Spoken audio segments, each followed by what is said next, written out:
여러분 안녕하십니까? 라디오 오늘 반근영입니다. 오늘도 전국은 빠르게 움직이고 있습니다. 검찰이 12.3 내란 사태 주동자로 지목된 김용현 전 국방장관을 구속 이후 처음으로 검찰에 소환했습니다. 그런데 김 전 장관이 자살을 시도했습니다. 어제 서울 동부구치소에서 구속심사 결과를 기다리던 중 자살을 시도했던 건데요. 현재 건강에는 이상이 없다고요. 검찰 특수본은 김 전 장관으로부터 윤 대통령이 포고령을 직접 수정했다는 진술을 확보한 것으로 알려졌습니다. 검찰 특수본이 김 전 장관을 수사하는 동안 경찰은 대통령실에 대한 압수수색에 착수했습니다. 자신들의 수장인 조지호 경찰청장과 김봉식 서울청장도 내란 혐의로 긴급 체포한 데 이어 오늘은 대통령실 압수수색에 나섰던 건데요. 계엄 당시 열린 국무회의 관련 기록을 확보하려던 거라고요. 아무쪼록 국정 혼란을 빠르게 멈추기 위해서라도 내란죄 수사가 빠르게 진행돼야겠습니다. 11월 11일 수요일 라디오 오늘 광고 듣고 시작합니다.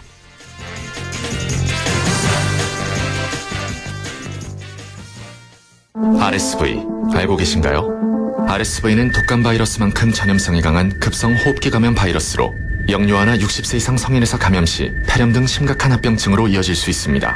주로 독감 바이러스와 비슷한 시기에 발생하는 RSV. 자세한 내용은 의사와 상담하세요. 이 광고는 RSV 질환인식 캠페인입니다. 캠코가 뭘 하는지 알아? 캠.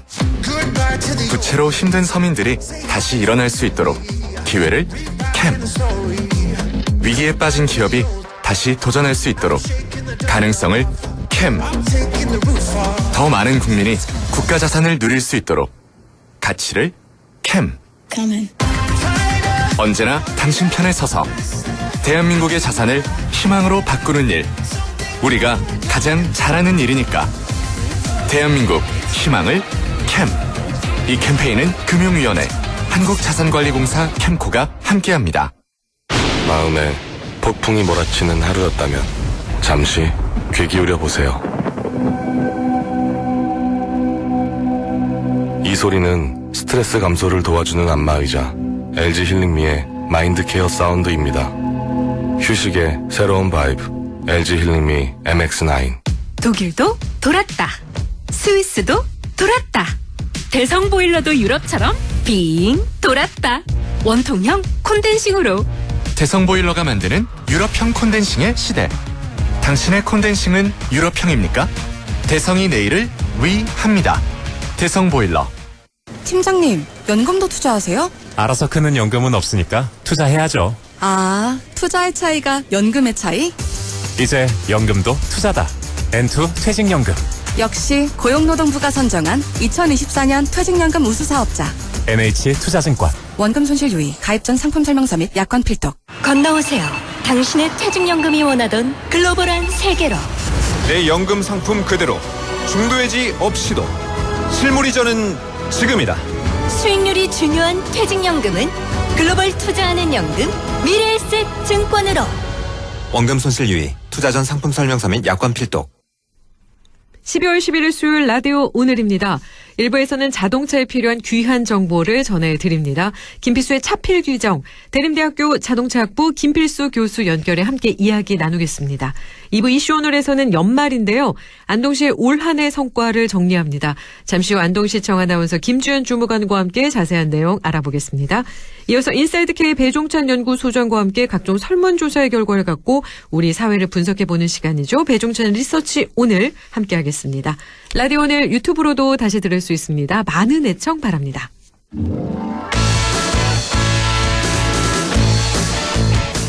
김필수의 차필 규정, 차에 필요한 귀한 정보 전해드립니다. 대림대학교 미래자동차학부 김필수 교수 연결해 함께 이야기 나누겠습니다. 안녕하십니까 교수님? 네, 안녕하세요. 기온이 많이 내려가면서 겨울이 조금씩 깊어가고 있는데요. 겨울철에는 눈도 자주 내리고 도로에 빙판도 생기기 때문에 안전운전에 더욱더 신경을 써야 할 것 같아요. 맞습니다. 이 다른 계절도 이 자동차 관리라든지 운전에 안전운전이 가장 기본이라 볼 수가 있지만은 겨울철에는 차량 관리에 대한 부분들이 날씨가 춥다 보니까 약 3개월 정도는 아예 손을 안 대거든요. 네. 그래서 실질적으로 고장이 났을 때 애물단지로 전락할 수가 있기 때문에 미리 정비하는 건 물론이고 안전운전에 대한 것들도 뭐 눈길, 빙판길 뭐 등등 해가지고 안전에 대한 요건이 악재가 곳곳에 누적돼 있어요. 네. 더욱이 이제 지방에 뭐 장거리 운전할 때 초행길 같은 경우에는 더더욱 이 길이 인지가 안 돼 있어서 그렇죠. 각종 위험 요소가 이 존재를 한다는 측면에서 네. 좀 더 안전운전. 우리가 이제 기본적으로 이 안전거리 확보라든지 속도를 좀 줄여서 안전에 대한 특히 이제 시터를 키다 보니까 환기를 잘 안 하게 되면은 졸음운전도 유발될 수 있어서 네. 안전운전에 장애를 주는 것이 있기 때문에 상당히 좀 고민을 해야 된다고 보고 있습니다. 네. 겨울에는 특히 도로의 암살자라고 하죠. 블랙아이스가 정말 무서운데요. 도로의 살얼음, 이 블랙아이스는 왜 생기는 걸까요?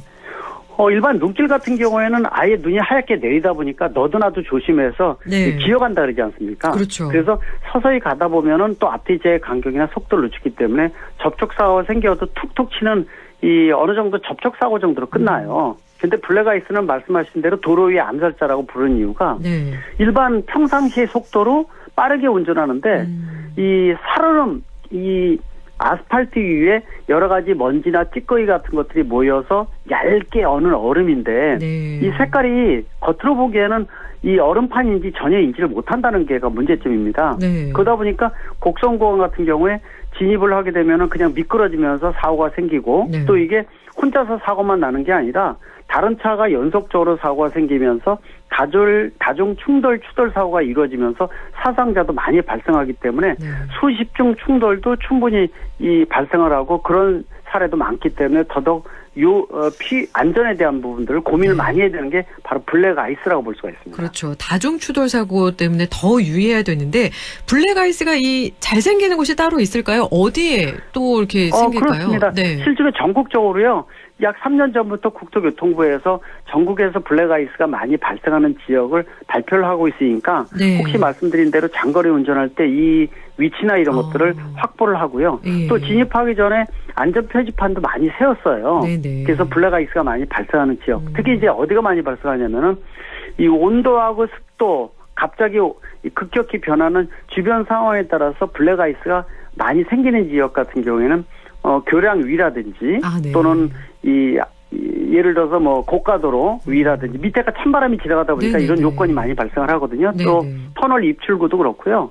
또 산비탈 밑에 그늘진 곳 같이 해가 잘 안 들어오는 지역. 네. 또 시간대로는 야간이나 특히 새벽 시간대 이 블랙아이스가 많이 발생을 해요. 예. 이때는 시야 확보도 잘 안 돼 있지만은 온도도 낮기 때문에 블랙아이스가 생기면서 얼음판이 조성이 되고 네. 이때 주로 많이 발생을 하니까 지금 말씀드린 이 그러한 장소나 또 시간대 이런 것들을 충분히 인지를 하셔서 운전하는 것이 가장 중요하고요. 네. 또 실제로 이 질문 중에서 그런 질문들도 많습니다. 이 블랙아이스가 발생을 해서 내가 이 블랙아이스가 발생을 하면서 미끄러지고 있다 그러면 어떻게 취해야 되느냐라고 물어보는데 네네네. 이거는 응급조치가 거의 없거든요. 그러니까 보통 이제 미끄러지는 방향으로 핸들을 틀어서 그나마 브레이크를 나눠서 여러 번 밟아라라고 얘기를 하지만 이거는 네. 응급조치로서 대응하기는 상당히 좀 미흡하기 때문에요. 네. 블랙아이스가 발생하기 이전에 예방 차원의 조치를 어떻게 해주느냐가 무엇보다 중요하다라고 분명히 말씀드릴 수가 있습니다. 그렇다면 이 블랙아이스 어떻게 예방을 하면 좋을까요? 실제로 예방은요. 아까 예. 말씀드린 대로 미리 이제 주로 많이 발생하는 지역이나 이런 데 인지하는 것도 굉장히 중요하고요. 네네. 또 곡선 구간 같은 경우에는 아예 진입하기 전에 속도를 늦춰서 진입하는 겁니다. 네. 곡선 구간에서 제동을 하게 되면 차가 미끄러지고 차가 돌아가거든요. 네. 또 약간의 도로에 그런 부분이 많이 발생할 수도 있고 특히 이제 겨울에 지금 진입할 때 블랙아이스 또 풀릴 때도 블랙아이스가 많이 생겨요. 예. 그리고 또 한 가지 방법은 그나마 할 수 있는 방법이 이 블랙아이스가 너무 많이 생기는 데에는 아예 바닥에 이 도로에다 열선을 까는 겁니다. 그래서 열선을 까는데 아예 녹여서 건조하게 만들면 블랙아이스는 아예 존재를 안 하겠죠. 예. 문제는 비용이 너무 많이 들어가요. 경제성 측면에서는 악재라고 볼 수가 있는데 네네. 보통 100m 정도 설치하는데 한 2억 원 든다 그러죠. 상당하네요. 워낙 고가에다가 예. 관리 비용도 많이 들어갑니다. 네. 아스팔트가 뭐 깎아진다든지 열선이 끊어진다든지 하는 여러 가지 문제가 생기기 때문에 네네. 그래서 아무데나 이 열선 깔 수도 없고 또 한 가지는 요새 첨단 장치를 이용을 해서 그런 주변에다가 센서 같은 걸 설치를 해서 온도, 습도 이런 여러 가지 조건에 의해서 과학적으로 뭐 요새 인공지능도 많이 쓰지 않습니까? 네네. 이런 알고리즘을 써서 특히 블랙아이스가 발생했다고 거의 뭐 90% 이상 확률적으로요. 네. 그래서 그런 지역 같은 데는 아예 교통안전 표지판 또 차단막이라든지 다양한 방법을 구사할 수 있는 것도 요새 시범적으로 이제 본격화하고 있다는 것도 첨단 산업, 첨단 기술을 이용을 해서 이런 것들 예방하는 건데 말씀드린 대로 이 블랙아이스에 대한 부분들은 이 답이 딱 없어요. 정답이 없습니다. 그래서 지금 말씀드린 여러 가지 부분들을 복합적으로 고민을 해서 일단 사고가 발생하지 않고 조심 운전해야 된다는 거. 그리고 새벽에 어쩔 수 없이 움직이는 분이 어쩔 수 없지만은 되도록이면은 밝은 해가 올라온 다음에 이 활용한다든지 자동차를 그런 것도 하나의 방법이라고 분명히 볼 수가 있습니다. 그렇네요. 겨울철에는 야간과 새벽 시간은 되도록이면 피하면 좋겠고 다시 한번 장소를 말씀드리자면 교량 위 고가도로 터널 입출구 부분 산비탈 그늘진 곳 이런 부분들을 운전하실 때는 천천히 되도록이면 천천히 움직이시는 게 특히나 곡선 구간은 또 속도를 줄이시는 게 훨씬 더 좋겠구나. 이런 것이 최대한의 그냥 예방법이네요. 맞습니다. 그러면서도 동시에 요새 아까 처음에 겨울철 운전 안전운전 말씀을 드렸는데 뭐 이 후륜보다 전륜이 낫고 전륜보다 사륜 구동이 훨씬 낫습니다. 여기 이제 이 스노우 타이어라든지 또 눈이 오면 스노우 체인이나 또 요새 기능성 스프레이라고 해서 언덕길 미끄러운데 밖에다 직접 뿌려주게 되면 10분에서 20분 정도 효과가 있는 기능성 스프레이가 많이 나오고 있어요. 이런 것들도 그렇고 뭐 주차는 실내 지하 주차장으로 꼭 들어가시고 혹시 바깥에 주차하게 되면 엔진룸에다가 못 쓰는 담요 또 바람에 날아가지 않게끔 돌 같은 거 눌러놓고 최소한 골판지 같은 것만 올려놔도 이 배터리 같은 거 기능 하락을 막을 수가 있고 또 어쩔 수 없이 바깥이다 그러면은 해가 올라오는 쪽에 차의 엔진룸을 향하도록 하는 거예요. 빨리 햇빛을 받겠거든요. 그리고 밤에 눈이 오게 되면은 와이퍼 세워서 눌어붙어서 굳어지는 거 방지해서 세워두는 것도 하나의 방법이고 등등 이런 어떤 기본적인 것들 있죠. 또 엔진 브레이크 뭐 활용한다든지 또 예를 들어서 눈이 오게 되면 그런 것도 하나의 방법. 우리가 이 앞에 사람 지나가면 그 밟은데 발자국 그대로 밟고 가지 않습니까? 그렇죠. 예, 자동차도요. 새로운 눈이 내리게 되면은 높낮이를 전혀 모르기 때문에 앞차가 지나간 자국이 있으면은 그 자국 따라서 하는 것도 하나의 방법입니다. 그게 안전운전이거든요. 그런 여러 가지 방법을 좀 활용하시면은 더더욱 안전이 좀 조금이라도 낮이지 않을까 이렇게 좀 보고 있습니다. 그리고 개인적으로 궁금한 게 이렇게 와이퍼를 세워둔다든가 본이 뒤에 담요를 덮어두면 좋은데 깜빡하고 차를 그냥 바깥에 주차를 한 거예요. 근데 아침에 운전하려고 보니까 그 차 앞 유리에 성에 같은 것이 이렇게 꽝꽝 이렇게 얼어서 끼었을 때 바로 출발을 해야 되는데 히터를 틀어도 잘 녹지는 않고 마음은 급하고 이럴 때 빠르게 이 성에를 제거하는 방법이 있을까요? 이거는요. 그렇다고요. 긁게로 바깥에 유리 부분은 그냥 긁어내면 안 됩니다. 긁어내게 되면요. 흠집이 생기게 되면 나중에 보이지 않는 흠집이 이 햇빛에 반사될 때요. 난반사로 인해서 이 유리가 안 좋습니다. 그러니까 이제 긁힘이 생기는 겁니다. 그래서 그때는 방법이 없어요. 히터를 온도가 빨리 오르게끔 시간이 좀 더 걸리거든요. 엔진룸에서 이 공기가 뜨거워지려면요. 그리고 앞유리 쪽으로 향하게 만들고 요새는 이 일반 대중 모델들도 앞유리에 열선이 들어가 있는 차가 많아요. 그렇죠. 우리가 열선이 보통 뒷유리에 들어가 있잖아요. 근데 요새는 뒷유리 또 사이드 미러 속에 들어가 있고 앞유리도 들어가 있는 차가 많아지고 있습니다. 그래서 그런 걸 활용하시고 앞에 눈이 지금 녹으면은 손으로 밀면은 유리가 이 녹으면서 이 전체 녹기 전에 밀어낼 수가 있거든요. 얼음을. 그렇게 해서 시야 확보를 하셔야 되는 것이 가장 중요하기 때문에 그래서 뭐 바깥에 두게 되면 상태가 안 좋으니까 꼭 워밍업 하시는 게 좋습니다. 전자제어 엔진이어서 워밍 필요가 없다고 얘기하는 것은 거짓말이라 볼 수가 있고요. 일반 엔진이 붙어 있는 것은 밑에 오일이 개어 있으면은 이 시동을 켜서 이 공회전을 시켜주게 되면은 이 오일 펌프가 동작이 되면서 위에부터 오일을 쫙 뿌려주면은 세아세사의 마찰을 줄여주기 때문에 이게 반복이 되면은 몇 년 이후에 똑같은 연식의 주행거리가 비슷한 차인데요. 연비, 소음, 진동, 배출가스 이런 상태가 완전히 하늘과 땅 차이로 틀려지거든요. 그래서 워밍업은 시동 걸어놓고요. 특히 바깥에 추울 때 세차에 세워놨을 때는 시동 걸으시면은 여름에는 1, 2분, 겨울에 2, 3분 정도. 그리고 내리셔서 한 바퀴 돌아보면서 차 바퀴 타이어 공기압이나 옆면 같은 거 이렇게 한번 훑어보시면서 그런 시간 정도 날씨가 춥더라도요. 꼭 그렇게 한번 하시게 되면은 차의 상태가 사람도 바깥에서 잠잤다고 생각을 해보세요.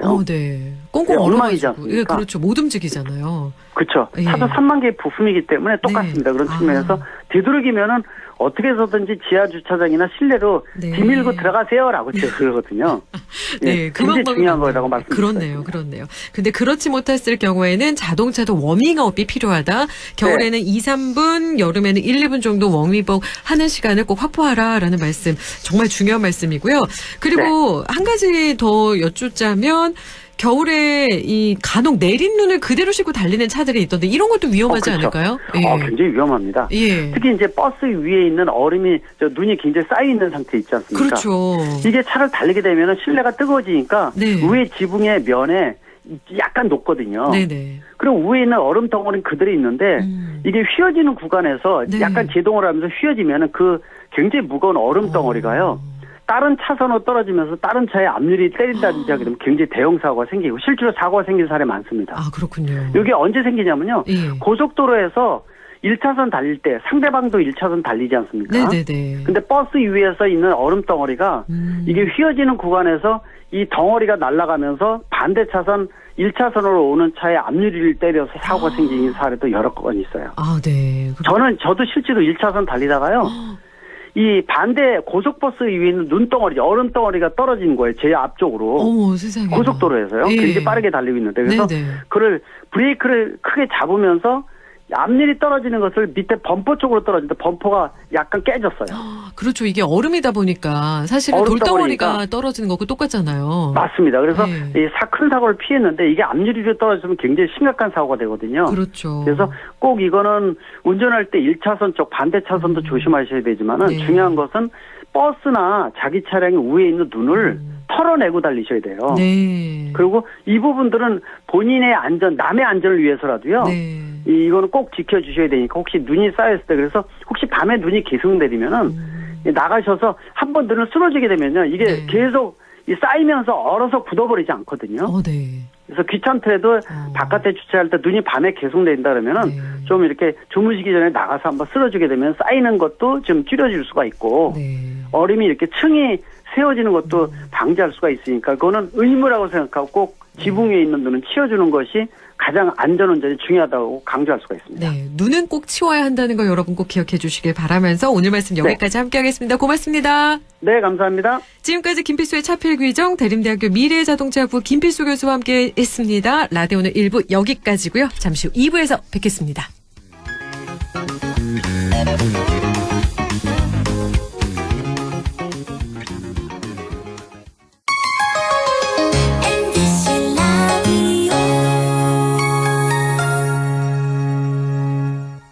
나에게 딱 맞는 대학, 나에게 꼭 맞춘 대학. 나만의 경쟁력을 원한다면 안동과학대학교로 오라. 시대의 딱 취업중심 실전학과, 학생의 꼭 현장중심 실무교육, 취업의 맞춤, 내 꿈의 맞춤, 나의 드림핏 안동과학대학교. 오늘도 안전하게 음주운전 예방수칙 알려드립니다. 첫 번째, 술자리가 예정된 경우 미리 귀가 방법을 정하고 차는 가져가지 않는 것이 안전합니다. 두 번째, 음주 후 자전거나 전동 킥보드를 이용하는 것도 음주운전 처벌 대상에 포함됩니다. 세 번째, 과음을 한 다음 날에는 대중교통을 이용해주세요. 숙취 음주운전 역시 처벌 대상입니다. 네 번째, 음주운전을 방조하는 경우에도 3년 이하의 징역형 또는 1,000만 원 이하의 벌금형에 처해질 수 있습니다. 적극적으로 말려주세요. 위험한 음주운전 미리 예방하여 소중한 생명을 지켜주세요.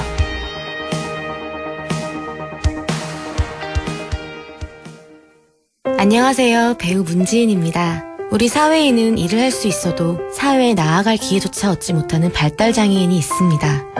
그 여정에 함께하는 위드 슬로우 스타터 캠페인을 시작합니다.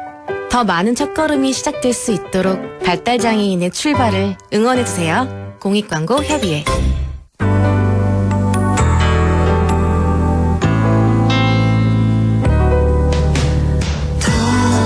어렵던 날도 많았죠.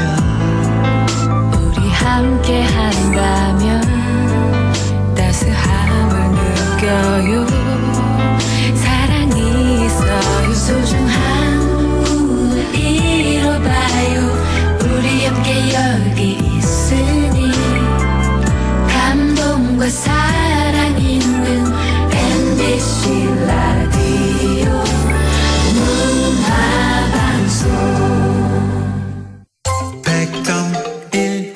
라디오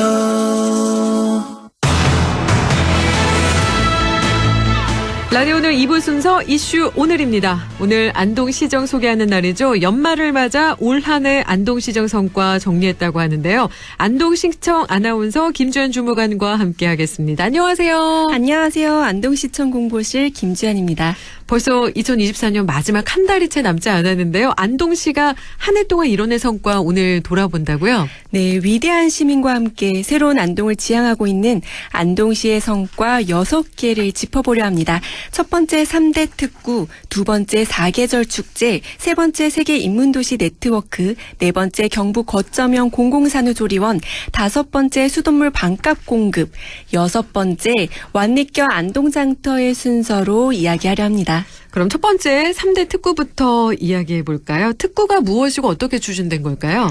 지방의 소멸이 갈수록 빨라지고 있잖아요. 네. 위기를 벗어나기 위해 현 정부가 4대 특구를 추진했습니다. 그중 지방도시가 신청할 수 있는 특구가 3가지인데요. 안동시가 전국 최초로 특구 3개 모두 선정됐습니다. 와, 전국에서 안동이 유일한 사례네요. 특구마다 어떤 특징이 있는지 하나씩 짚어주시면 좋을 것 같습니다. 네, 기회발전 특구부터 설명하겠습니다. 대개 기업들은 수도권에 많이 집중되어 있잖아요. 그렇죠. 기업이 안동에 올 수 있도록 법인세 등 세금을 감면해주고 각종 규제에서 특례도 지원합니다. 안동에서도 어느 곳이 혜택을 받을 수 있을까요? 네, 풍산읍에 위치한 경북바이오 2차 일반산업단지에 입주하는 기업이 혜택을 받을 수 있고요.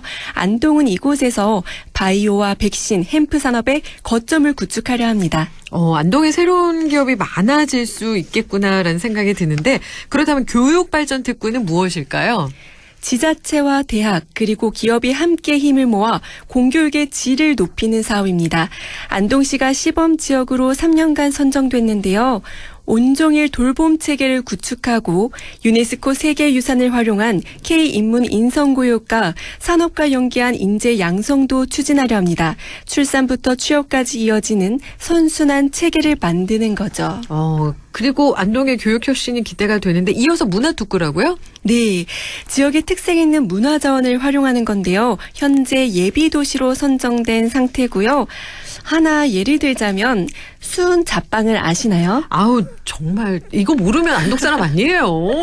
그렇죠. 예. 글을 쓴 사람과 연대가 확실한 조리서 가운데 가장 오래된 요리책인 만큼 안동 분들은 다 아실 텐데요. 네. 이 수은 잡방의 조리법을 바탕으로 중앙선 194의 안동역 일대를 극장식 레스토랑으로 재탄생시킬 예정입니다. 아 정말 기대가 되는데요. 안동의 문화를 알릴 좋은 계기구나라는 생각이 듭니다. 기회발전 특구 그리고 교육발전 특구, 문화특구 이렇게 3개의 특구를 지정받았으니 앞으로 펼쳐질 사업이 더 기대가 되고요. 자, 그럼 두 번째 성과 함께 알아볼까요? 네, 4계절 축제를 정착시켰습니다. 올해 축제 참가자가 정말 많았는데요. 봄에는 차전장군 노국공주 축제에 45만 명이, 여름 축제인 수페스타에는 10만 명이, 가을 탈춤 축제에는 148만 명이 방문했습니다. 겨울에는 날씨에 따라 변동이 있을 수 있지만 다음 달부터 암산 얼음 축제가 펼쳐질 예정입니다. 또 하회 선유 줄불놀이가 지난 5월부터 11월까지 5차례가 열렸는데요.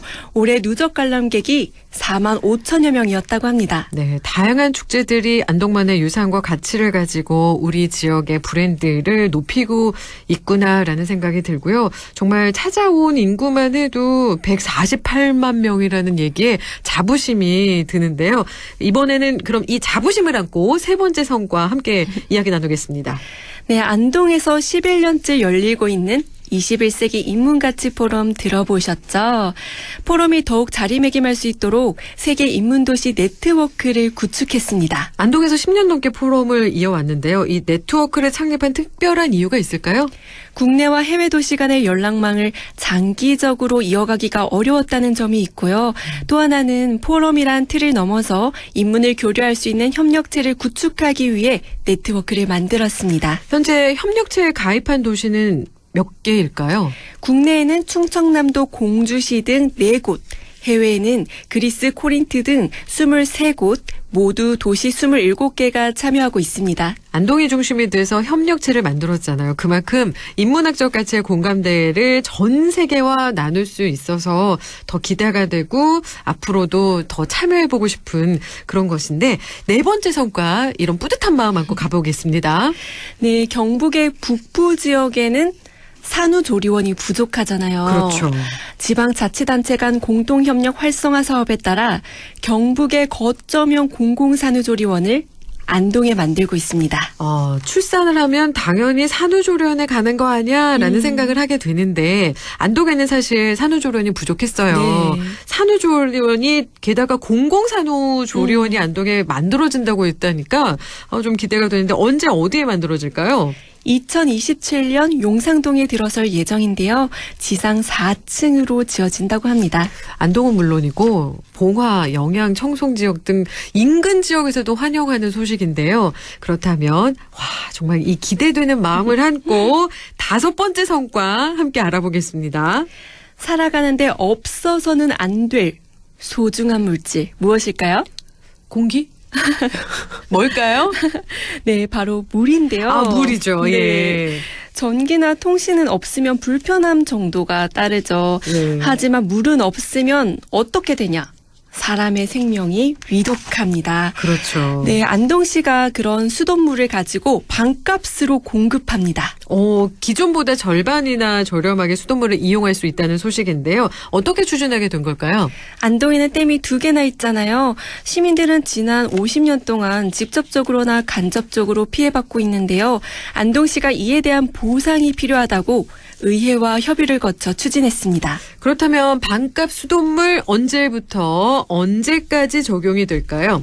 올해 11월 부과분부터 2026년 8월 부과분까지 적용하는데요.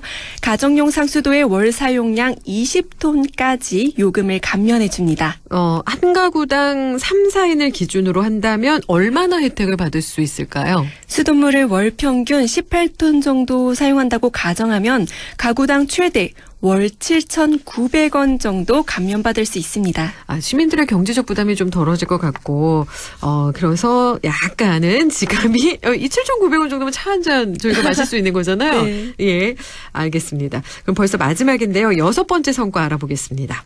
지난 10월 말이었는데요. 농축 특산물 직거래 장터인 완리께 안동장터를 처음으로 서울시청 앞 광장에서 열었습니다. 서울광장이면 서울의 중심이고 많은 분들이 함께 할 수 있는 곳인데 시민들이 많이 찾아주셨을까요? 네, 3일 동안 방문객이 12만 명이나 찾아오셨고요. 예. 매출 20억 원을 달성했습니다. 특히 안동 강고등어는 추가 물량을 하루에 3번이나 공급하면서 없어서 못 판다라는 말이 나올 정도였다고 합니다. 안동의 농산물과 특산물 저도 자부심이 있거든요. 저는 선물할 때 안동의 농산물 특산물 위주로 하거든요. 예, 그러면 정말 200% 만족이에요. 100% 만족이 아니라 200% 또 구매하고 네. 또 구매하고 하시거든요. 그렇기 때문에 앞으로도 이 완리교 안동장터는 계속해서 서울광장에서 해야 되지 않을까 그런 생각이 듭니다. 2024년 막바지에 한 해를 돌아보면서 안동시 성과 6개를 함께 살펴봤는데요. 마지막으로 하고 싶으신 말씀이 있으실까요? 우리가 살면서 문제를 해결하는 방법은 생각하는 힘에서 나옵니다. 우리의 삶이 그렇듯이 한 해 동안 안동시의 행정도 문제를 해결하고 도전하기 위해 끊임없이 생각해 왔습니다. 우리 시민들께서 위대한 시민 새로운 안동을 지향하고 있는 안동시와 내년에도 함께해 주시면 좋겠습니다. 네, 벌써 마무리할 시간인데요. 3주 뒤에 또 뵙겠습니다. 오늘 말씀 고맙습니다. 네, 지금까지 안동시청 김주연이었습니다. 감사합니다. 라디오 오늘에서는 청취자 여러분의 참여를 기다리고 있습니다. 우리 지역에서 발생한 사건 사고 소식이나 함께 토론하고 싶은 내용을 안동 MBC 홈페이지 라디오 오늘 게시판에 올려주시기 바랍니다. 전화와 문자 참여도 하실 수 있습니다. 전화는 851국에 7191번, 문자는 샵 0913번으로 보내주시면 됩니다. 문자는 단문 50원, 장문 100원의 정보 이용료가 있습니다. 여러분의 많은 참여 바랍니다.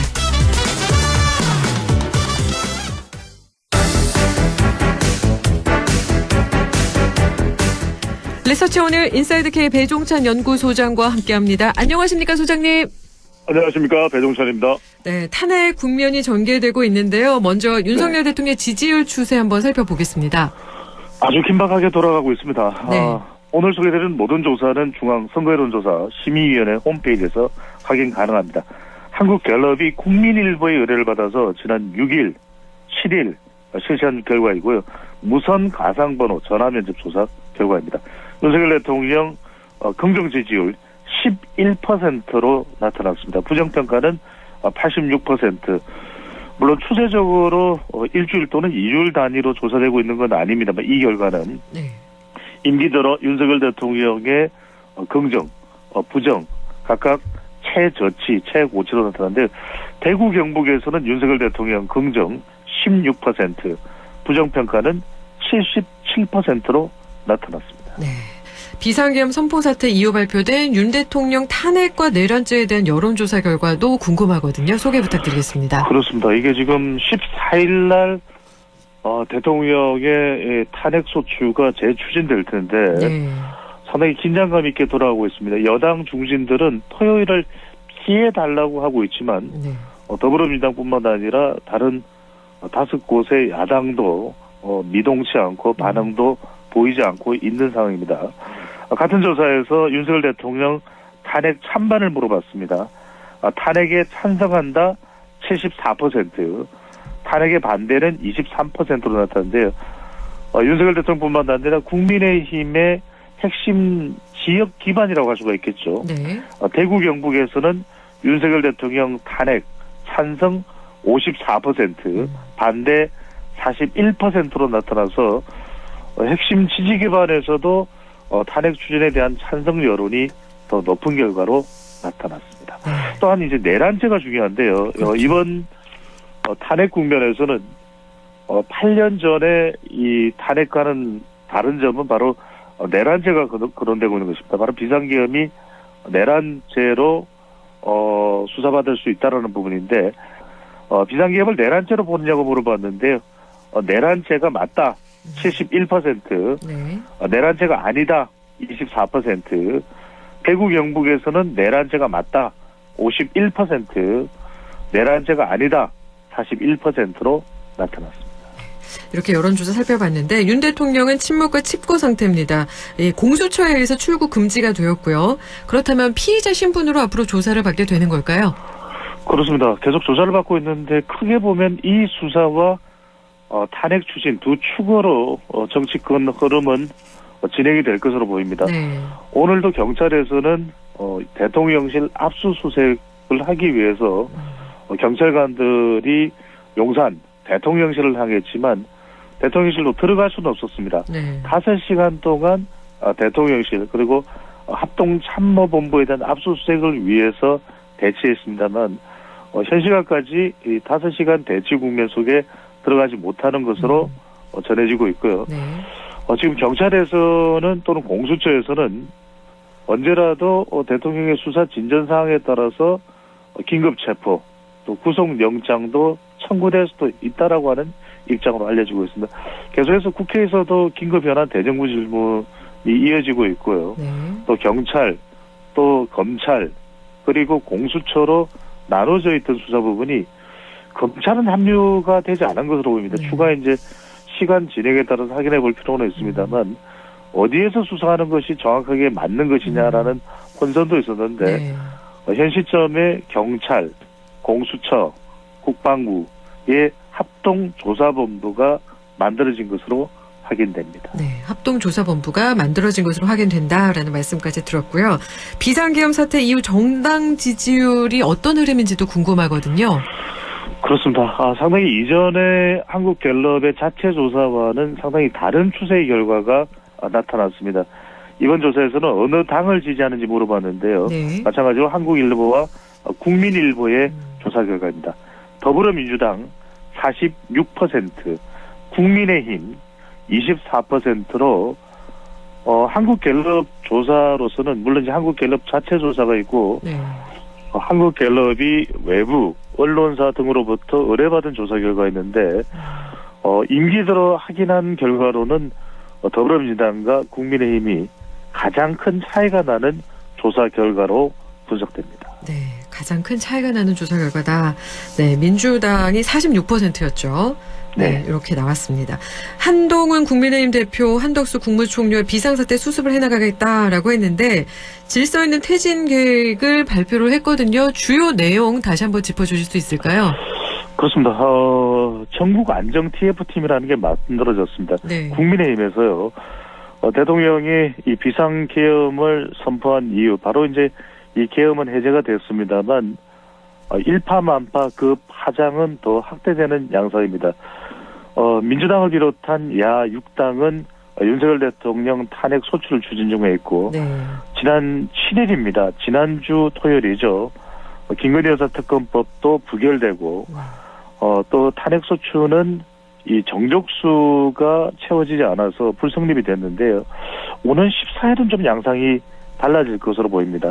오는 토요일 민주당 또 야 6당이 이 발의한 이 대통령의 탄핵 소추가 재추진될 텐데요. 지금 현재 시각 오늘 11월 우리 방송하는 6시 30분 현재 국민의힘 5명의 의원이 찬성한다는 의사표명을 한 것으로 확인됩니다.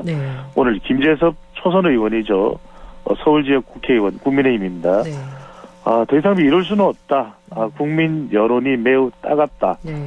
그래서 14일 표결을 할 것이고 탄핵 추진에 찬성표를 던질 것이다 라고 밝혔습니다.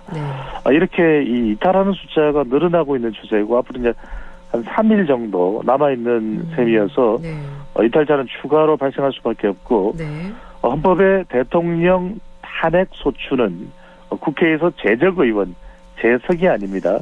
재적의원 3분의 2이기 때문에 200명이 되어야 통과될 수 있는데 지금 이 192명의 야당 의원, 5명의 국민의힘 의원의 이탈표. 그래서 197표거든요. 197표입니다. 그래서 3명만 더 이탈이 되면은 탄핵 소추가 통과될 수 있는데 첫 번째로는 최근에 나왔던 이 전국 안정화 국민의힘 TF팀에서 나왔던 것이 2월 대통령 사퇴 그리고 4월 대선 3월 대통령 사퇴 5월 대선 이렇게 보면은 탄핵 추진으로 가서 헌법재판소에서 최대 180일간이니까 6개월간의 심리 이후에 판결이 내려지고 또 60일 이내에 그로부터 60일 이내에 대선을 치르는 것과 크게 기간 차이는 안 나거든요. 그런데 민주당을 비롯한 야6당은 헌법에 근거가 없고 법률에조차 타당한 근거가 없는 위임은 받아들일 수 없다라고 얘기하기 때문에 국민의힘에서는 계속해서 조기 퇴진, 즉 탄핵은 아닌 그래서 8년 전에 트라우마가 상당히 치명타였거든요. 보수 기반이 거의 붕괴되는 상황 일보 직전까지 갔었던 상황이었기 때문에 그것을 되풀이할 수 없다라는 것이 대체로 친윤계를 중심으로 한 국민의힘 내부 기류인데 그 자체가 지금 많이 흔들리고 있어서 오는 14일 탄핵 소추안은 통과될 가능성이 상당히 높을 것으로 여기서 하나 주목할 부분은 오늘 이제 신지호 전 의원이 방송에 출연해서 발언한 내용인데요. 대통령실에서도 지금 초지일간 비상계엄 선포 사태 이후에는 침묵과 직거가 되고 있는 상황입니다. 그런데 대통령실에서도 윤석열 대통령 의중으로 헌법재판소에 가서 판단을 받겠다. 이런 전언이 나오고 있다고 하는데 뭐 그렇다면은 대통령실에서도 헌법재판소로 가는 것을 선택할 것이라면은 14일날 탄핵 소추가 통과 못될 이유가 없거든요. 단 여기서 하나 주목해 볼 부분은 그렇다면 왜 대통령의 직접적인 발표가 됐든 아니면 대통령실의 발표가 됐든 왜 발표하지 않느냐. 첫 번째는 이야기가 나오는 것이고요. 두 번째는 그러면 헌법재판소에 가서 판단을 받겠다라는 것은 여전히 이 윤석열 대통령은 비상계엄 선포가 정당하다고 보는 것인지 이 부분이 이제 의문이 제기되는 부분이고요. 세 번째로는 분명히 한동훈 대표와 회동을 했음에도 불구하고 대통령실에서는 다른 목소리, 한동훈 대표와는 다른 목소리가 나오는 이유는 결국 친윤 친한계의 갈등, 대통령과 한동훈 대표의 갈등은 끝나지 않았다. 네. 즉 한동훈 대표가 주도하는 수습 국면으로는 가길 원하지 않는 대통령의 판단과 의중이 아닌가. 그렇다면 이것은 상당히 이 국민의힘으로서는 향후에 어떤 퇴진의 경로가 정해지더라도 상당히 내부의 균열, 내부의 갈등 부분이 상당히 지적될 수밖에는 없는 부분으로 보입니다. 네. 그렇다면 이렇게 국민의힘에서도 지금은 이탈자가 나오고 있긴 하지만 여전히 탄핵 추진을 거부하는 이유는 무엇일까요? 가장 큰 이유는 트라우마입니다. 그러니까 이제 탄핵이 됐을 때는 사실상 한 6개월, 7개월 후에는 대체로 이제 180일, 최대 6개월이라고는 하지만 한 4개월 또는 4개월 반 정도가 되면 헌법재판소에 판결이 내려질 가능성이 높거든요. 만약에 이제 인용이 돼서 윤석열 대통령의 대통령직이 박탈된다면은 바로 대선을 치른다면은 민주당으로 상당히 정권이 넘어갈 가능성이 높아질 테고 그리고 그렇게 되는 또 이유 중에 하나가 보수가 맞서기에는 상당히 기반 자체가 취약해질 것이다. 그 취약해지는 이유는 8년 전 같이 당시에도 보면은 자유한국당 또는 바른미래당으로 또 쪼개지거든요. 그런 상황이 서로 탄핵 상황에 이르게 된 것에 대한 책임을 서로 간에 떠넘기면서 갈등과 분열을 할 것이고 그것이 결과적으로는 보수가 괴멸하는 상태로 갈 것이기 때문에 적어도 탄핵으로 가는 것만은 막아야 된다. 이 의견을 강력하게 제시하고 있는 것이 바로 윤상현 의원이거든요. 그래서 대체로 지난 탄핵의 기억을 그대로 국회나 정치권 전면에서 감당해야 됐던 국민의힘 의원들이 상당히 이 부분에 대해서 반대하는 의견이 강한데 그렇다 하더라도 이 지역구 내에서의 여론을 감당하기는 상당히 좀 버거운 벅찬 모습인데 특히 이제 김재섭 의원도 서울이 지역구입니다.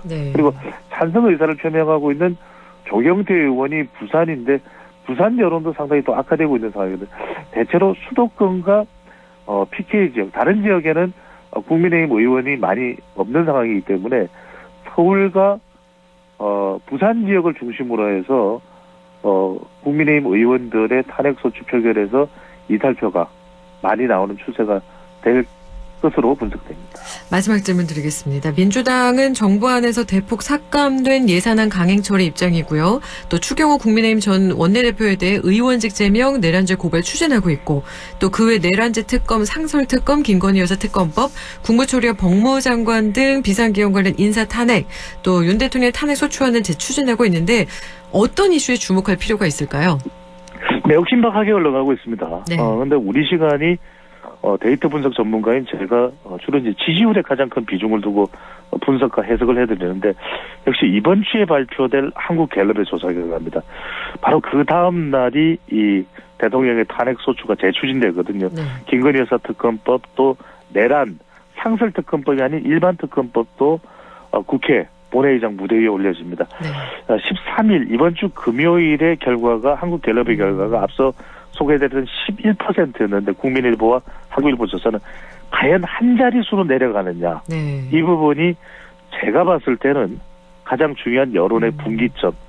또 국민의힘 의원들도 탄핵 부결 쪽에 힘을 실을지 아니면 지역구의 여론 또 국민 여론에 밀려서라도 표결에 참석을 하고 찬성표를 던질 수밖에 없을지 금요일 오전 11시에 발표될 한국 갤럽 조사가 초미에 집중이 되는 최대의 기준이 될 것으로 보입니다. 네, 오늘 말씀 여기까지 함께하겠습니다. 고맙습니다. 감사합니다. 지금까지 리서치 오늘 인사이드 K 배종찬 연구소장과 함께했습니다.